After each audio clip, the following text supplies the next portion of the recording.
A wise man once said, "In individuals, insanity is rare, but in groups, parties, nations, and epochs, it is the rule." And to Friedrich Nietzsche, there is a pattern you have noticed, but you have never allowed yourself to name it out loud.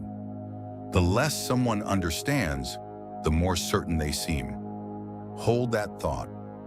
The more someone understands, the less they seem to win. This is not a coincidence. It is a system, and it was documented long before you noticed. We have been told by school, by parents, by every institution designed to make us productive, that intelligence is the path. Study harder, think deeper, know more, and the world will reward you. The world did not agree to these terms. Look at who gets elected. Look at who gets promoted. Look at who fills stadiums and empties bank accounts that do not belong to them. It is rarely the most qualified person in the room. It is almost never the most nuanced one. It is, and with stunning consistency, the most confident one. And confidence, as we will spend the next 10 minutes proving, is cheapest when you know the least. This essay has a name for this mechanism, several names in fact, and not one of them offers a solution. In 1999, two psychologists at Cornell University ran a series of tests. They measured actual competence, then asked each person how well they thought they had done. The results were almost too clean to believe. The least skilled performers, the bottom quartile, believed they were scoring in the top half, not slightly above average. The top half, a staggering overestimation. Meanwhile, those who actually performed well tended to underestimate their abilities. The most ignorant were the most sure, the most capable were the most doubtful. We talk about this at dinner parties. We use it to feel superior to people we assume it describes. And then we go home and fail to apply it to ourselves, which is, of course, exactly what the effect predicts. The overconfident person gets the meeting, and he gets the promotion, gets the microphone. The world does not run on accuracy, it runs on certainty. And certainty is most abundant in those who have never been humbled by enough information to doubt themselves. Stupidity is a more dangerous enemy of the good than malice. One may protest against evil. It can be exposed and prevented by use of force. Against stupidity, we are defenseless. There is a man you should know about. His name was Dietrich Bonhoeffer. He was a German theologian executed by the Nazis in April 1945, 3 weeks before the end of the war. He had a great deal of time in a prison cell to think about what had gone wrong with humanity. His central insight was not simply that stupid people exist. It was that stupidity is manufactured. It is what happens when people surrender individual judgment to collective identity, to a group, a movement, a party, an ideology. The moment a person hands their conscience to the institution, they become stupid, not intellectually, morally. They cannot be argued with. Facts do not reach them. Evidence slides off. And they are not evil. They are empty.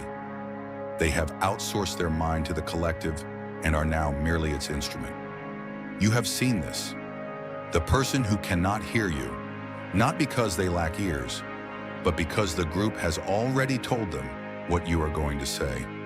That person is winning because the group is behind them and you are alone with your evidence. In 1976, an Italian economic historian named Carlo Cipolla published a short essay. Its title, The Basic Laws of Human Stupidity. He insisted it was entirely serious. Cipolla mapped all of humanity onto a grid. 2 axes, how much you gain from your actions and how much others gain or lose. The intelligent person, they gain, and so does everyone. The bandit, they gain at your expense. Manageable, you can fight a bandit. And in the bottom left, the most dangerous quadrant, the stupid person, they cause losses to others while gaining nothing themselves. not strategically, not maliciously, just randomly. You cannot reason with them. You cannot bribe them. You cannot outmaneuver what has no strategy. Cipolla's most chilling observation: we consistently underestimate the number of stupid people in circulation because they look, at first, exactly like everyone else.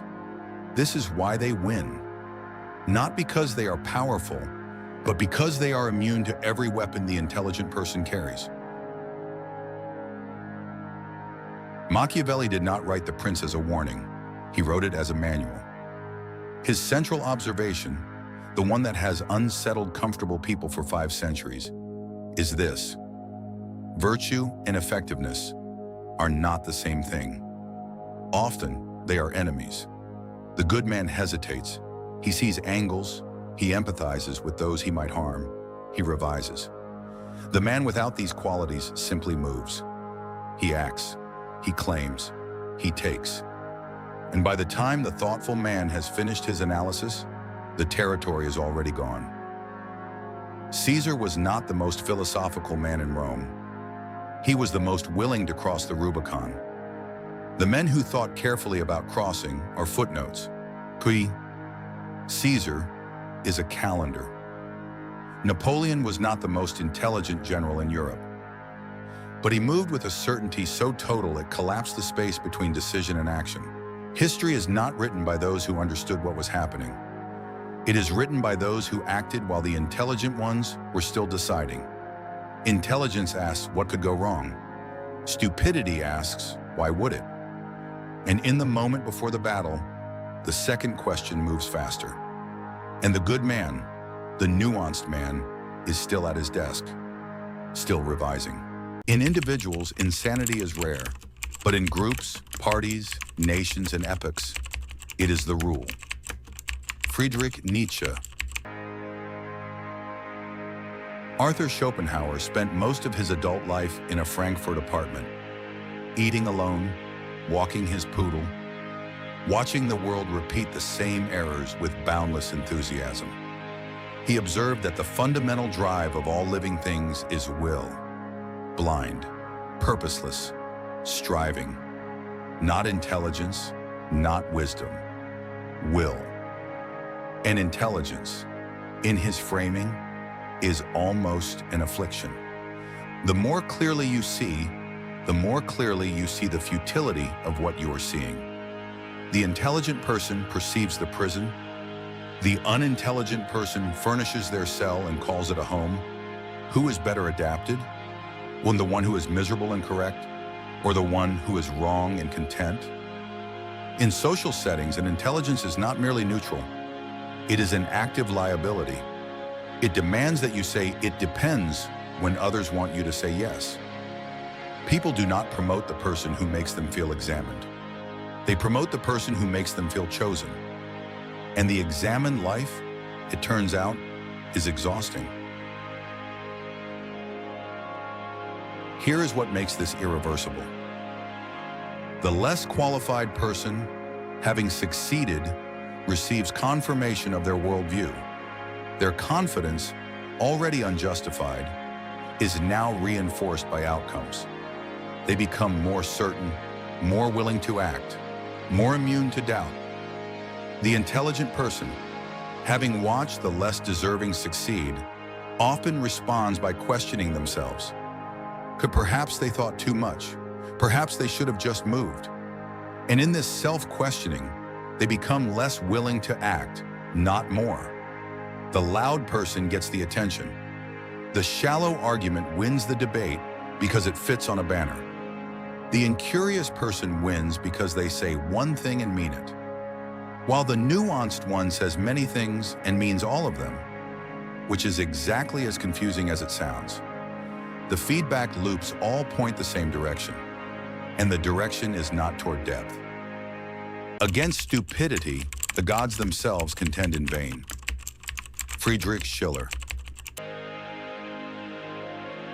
You are waiting, perhaps, for the turn. The moment where the argument reveals a hidden door, where intelligence is finally vindicated. There is no door. Sometimes a long enough timeline vindicates the careful ones, but sometimes is not always. And always is what we would need to call it a rule. The world was not designed with your inner life in mind. It was designed, if designed is even the right word, for movement, volume, and the uninterrupted will to persist. Knowing this does not help you. Knowing this is, in fact, just another version of the same problem. Against stupidity, the gods themselves contend in vain.